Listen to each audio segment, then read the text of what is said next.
샬롬. 오늘도 하나님 말씀 앞에 나오신 여러분 환영합니다. 우리 함께 기도하겠습니다. 하나님, 오늘도 우리에게 귀한 말씀 주시니 감사합니다. 이 말씀을 통해서 오늘도 하나님 아버지 앞에 나아갑니다. 주님이 계신 그 지성소, 우리의 심령에 계신 그 지성소로 나아갑니다. 주여, 우리를 지성소로 만들어 주시어서 오늘도 말씀을 깨닫게 해주실 줄 믿습니다. 오늘 이 시간에 은혜와 소망, 지혜와 용기 허락하여 주시옵소서. 예수님의 이름으로 기도했습니다. 아멘.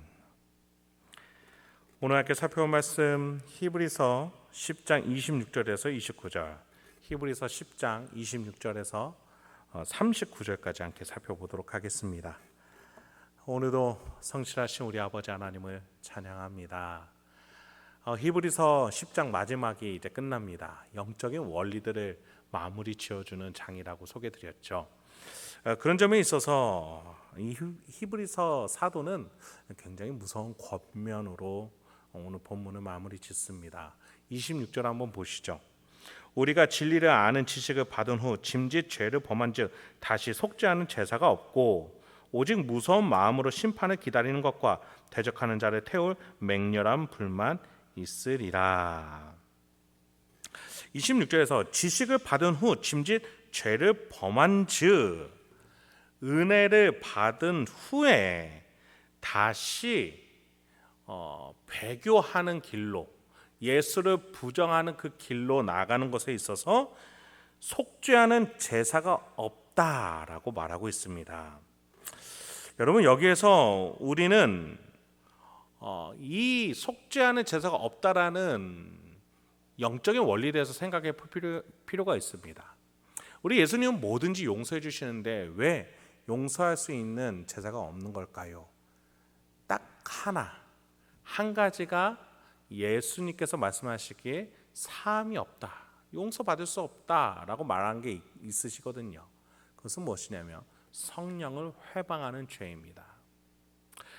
내가 하나님 아버지 앞에 은혜를 받아놓고서 그 은혜를 향해 추구하지 않고 다른 길들로 내가 엇나가려 하면서 다른 것들을 택하여 결국에는 예수를 부정하게 된다면, 그것은 예수를 부정하기 전에 이 안에서 예수를 증거해주는 성령을 회방하고 방해하는 것이기 때문입니다.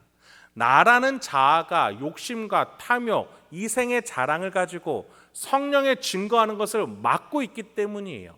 나의 영혼에게 성령 하나님이 가르치실 때 나의 자아가 성령 하나님 그만하십시오, 성령 하나님이 떠나가십시오 하는 것과 같기 때문이에요. 그 전에 은혜를 몰랐을 때에는 모르니까 괜찮다라는 거예요. 그런데 알면서 그 은혜가 얼마나 풍성한지, 예수가 얼마나 위대한지 알면서 그렇다는 것은 속죄하는 제사가 없고 맹렬한 불만 있다라는 것이죠. 29절에서 이러한 죄를 뭐라고까지 표현해요? 하나님의 아들을 짓밟고 자기를 거룩하게 한 언약의 피를 부정한 것이라고 여기고 은혜의 성령을 욕되게 하는 것이다. 이 형벌이 얼마나 무겁겠는지 너는 생각하라 라면서 무섭게 권면하고 있어요. 더 나아가 30절에서 하나님께서는 원수 갚는 것이 내게 있으니 내가 갚으리라. 성령을 회방한 너희여, 너희는 나의 원수라는 거예요. 여러분, 우리가 신앙생활을 하면서 유념해야 될 것이 있습니다. 바울은 빌립보서 2장 21절에서 이렇게 얘기했죠. 두렵고 떨리는 마음으로 너희 구원을 이루라. 그래서 우리가 만들어낸다는 것이 아니라 하나님이 주신 것을 점점 확인하면서 우리가 이루는 것이에요. 하나님은 이미 우리에게 주셨어요. 삼위일체 하나님의 섭리와 내주하심과 속죄와 대속, 속량, 우리가 히브리서를 살펴보면서 알게 된 많은 영적인 원리들을 이미 주셨어요. 우리는 그걸 하나하나 깨달아가는 거예요. 그런데 중간에 이생의 자랑, 육신의 정욕, 안목의 정욕이 들어옵니다.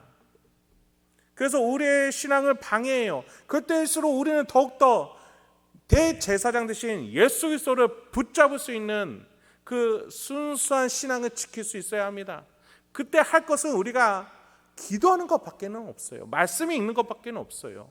세상의 욕정이 우리를 향해서 공격할 때 우리는 하나님 아버지를 기억하며 부르짖으며 예수를 더 깨닫게 해달라고, 내 안에 성령 하나님 더 운행하셔서 예수를 증거해달라고 간구하는 수밖에 없습니다. 그 신앙을 하나님께서는 지켜주세요. 그런데 그렇지 않는 자, 오히려 세상을 향해 더 눈길을 주는 자에게 하나님은 원수다, 원수를 내가 갚을 것이다 라고 얘기하시는 것이죠. 31절입니다. 살아계신 하나님의 손에 빠져들어가는 것이 무서울진저, 전날에 너희가 빛을 받은 후에 고난의 큰 싸움을 견뎌낸 것을 생각하라. 하나님께 심판받을 것을 두려워하면서 전날에 처음 너희가 은혜를 받은 그날 그 첫사랑을 기억하면서 그 이후로 그 은혜를 지키기 위해서 고난의 큰 싸움을 견뎌낸 것을 생각하라, 기억하라는 거예요. 그때 얼마나 그 믿음을 붙잡기 위해서 몸부림치며 기도하며 말씀 속에서 살려고 애썼는지를 기억하라는 것이죠. 그렇습니다. 히브리서 사도는 지금 33절부터 그들이 얼마나 그 신앙을 지키기 위해서 애썼는지를 기억할 수 있도록 도와줘요. 비방과 환난으로서 사람에게 구경거리가 되고 혹은 이런 형편에 있는 자들과 사귀는 자가 되었으니 너희가 갇힌 자를 동정하고 너희 소유를 빼앗기는 것도 기쁘게 당한 것은 더 낫고 영광한 소유가 있는 줄 알기 때문 아니냐. 너희가 저 영원한 천국을 바라보기 때문에 이 땅에서 더 낮아지고 섬기고 빼앗길지라도 신앙 공동체를 유지한 것 아니냐. 그러니 35절입니다. 너희 담대함을 버리지 말라. 이것이 큰 상을 얻게 하느니라. 할렐루야. 여러분, 우리가 이 한국 사회에서 믿음 생활하기가 힘든 거 너무 잘 아십니다. 우리 하나님도 아셔요. 그런데 여러분, 우리에게 은혜를 주셨던 그 처음 때 그 첫사랑 기억하세요. 하나님이 우리에게 더 큰 은혜로 우리의 신앙을 이끌어가 주실 줄 믿습니다. 37절입니다. 잠깐 후면 오실 이가 오시리니 지체하지 아니하시리라. 그러니까 이렇게 살래요. 36절이에요. 인내가 필요함은 너희가 하나님의 뜻을 행한 후에 약속하신 것을 받기 위함이라. 그러니 지체하지 아니하시, 오시는 것에 지체하지 아니하실 그분을 기다리라는 것이죠. 그렇습니다. 여러분, 우리 주님께서는 반드시 다시 오실 거예요. 우리가 이 신앙을 간직하기 위해서 몸부림쳤던 그때를 칭찬해 주실 거예요. 그렇습니다.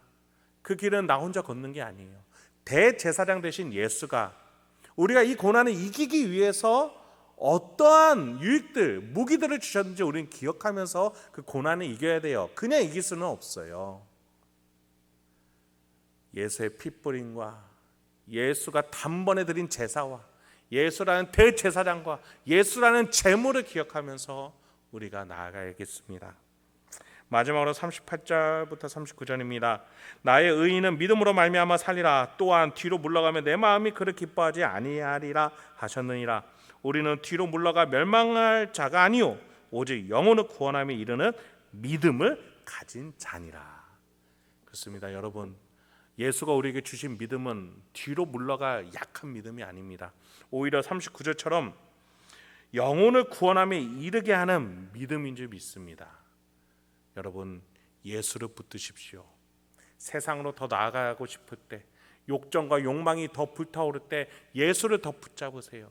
예수 그 대제사장은 모든 유혹과 우리의 시험들을 이길 만한 힘을 주실 수 있는 분인 줄 믿습니다. 대제사장 예수가 자신이 친히 제물이 되어서 제사를 직접 드리셨고 단번에 하나님께 갈 수 있는 길이 열려서 그 하나님이 우리 가운데에 오셔서 우리가 지성소가 되었습니다. 우리가 하나님을 대리하는 자입니다. 그 놀라운 풍성한 영적 원리들을 붙잡으시면서 오늘도 저 세상을 향하여 담대하게 나가시는 저와 여러분 되게 소망합니다. 함께 기도하겠습니다. 하나님, 오늘도 우리에게 귀한 말씀 주시니 감사합니다. 이 말씀 붙들며 오늘도 가정과 직장 일상으로 명예롭게 담대하게 한 발자국 한 발자국 나아가는 우리 성도님들과 제가 되게 하옵소서. 우리의 말과 우리의 행동이 하나님의 자녀다운 명예로운 판단과 결정과 언행으로 빛과 소금의 역할 감당하도록 주여 도와주시옵소서. 예수님의 이름으로 기도했습니다. 아멘.